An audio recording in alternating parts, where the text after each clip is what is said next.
listening, we always talked about taking that voyage together. We didn't want to die in our sleep like so many people wish for. At least she didn't. She thought it sounded boring, and even though dying scared me, I wanted to be brave enough to engage in the fantasy. We decided we'd go out defending our treehouse against the separatists. It was inevitable once they'd finally discovered us kissing traitorously beneath their cootie-infested boys-only headquarters. We'd be capgunned to death.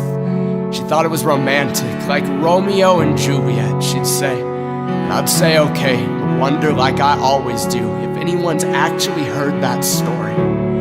I finished our treehouse with the few scraps of dead wood that I was able to drag back to land. It seemed fitting after our whole lives were broken homes for all of those shipwrecked pieces to complete one. It's beautiful. I feel like she might have called it redemption.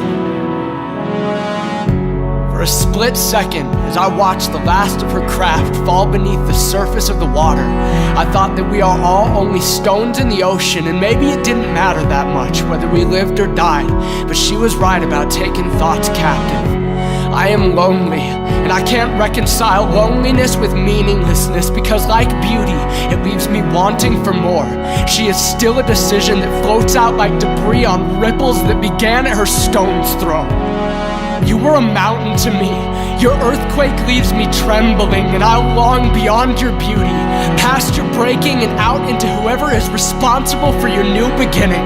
Maybe he knows the end. When you first set sail and pushed off to sea, I stood on the shore looking forward, tongue-tied and stubbornly, holding tears behind my eyelids, cause no matter how much I liked you, girl, there was still a bit of boy in me, and I wasn't about to weep with you staring back, smiling. I guess this is goodbye. I knocked on every inch of this wooden treehouse to keep that word away, but goodbye, despite all of my efforts, remains. This is the last of our bottles. If it ever makes its way out to the new world, know that it was unending love that fueled the moon's magnetic pull to pursue you through the death that threatened to conquer it. And it is beautiful. It cannot fail. It cannot fail. It cannot fail! Definitely. Infinitely. Intimately. Your king.